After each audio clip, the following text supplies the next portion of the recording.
আমি রাজ, আপনারা দেখছেন খবর 24 ঘন্টা। বলুন। আগামী 14ই মার্চ প্রধানমন্ত্রী আমাদের পশ্চিমবাংলায় আসছেন, তো কি বার্তা দেবেন জনগণকে? নমস্কার, আমি রুকসানা বিবি, রাজ্যের এক্সিকিউটিভ মেম্বার মাইনরিটি মোর্চার সদস্য আর শ্রীরামপুরের ইনচার্জ।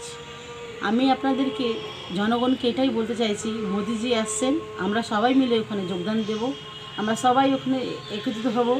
34 বছর তো সিপিএমকে দেখলেন, 15 বছর টিএমসিকে দেখেছেন, এবার আপনাদের হাতে আছে, একবার বিজেপিকে আনুন, এবার পাল্টাতে হবে। আজকে যে আয় দিন যে মেয়েদের উপর এত অত্যাচার হচ্ছে, এই যে ঘৃণা যে হচ্ছে, আরজিকালটা যে হলো, বকটুই যে হলো, আমরা কিন্তু এগুলো ভুলিনি। আমরা চাইছি এবার পাল্টানোর জন্য আমরা সবাই মিলে, আপনারা যদি এগিয়ে আসবেন আমরাও থাকবো, ভারতীয় জনতা পার্টি সবসময় সঙ্গে থাকবে আপনাদের। আপনারা আসুন, পাল্টাতে হবে। মোদিজি বার্তাতে আমরা শুনবো, মোদিজি প্রোগ্রামটাকে আমরা সাফল্যমণ্ডিত করবো। এই মাতা কি যায়।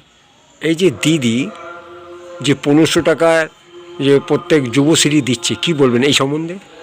দেখুন, 1500 টাকা যুবশ্রীটা একদম ভুল। আপনি বলুন না, 1500 টাকা ভাতাটা নিয়ে কি করবেন?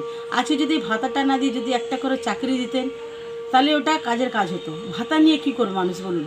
ভাতাটা দিচ্ছেন কোথা দিয়ে? লোন নিয়ে, লোন তুলে উনি ভাতা দিচ্ছেন, তো এটা ঠিক না। আমরা চাইছি কি আমাদের ছেলে মেয়েদের জন্য চাকরি হোক, আমরা ভাতা চাই না। নাম? আমার নাম রুকসানা বিবি।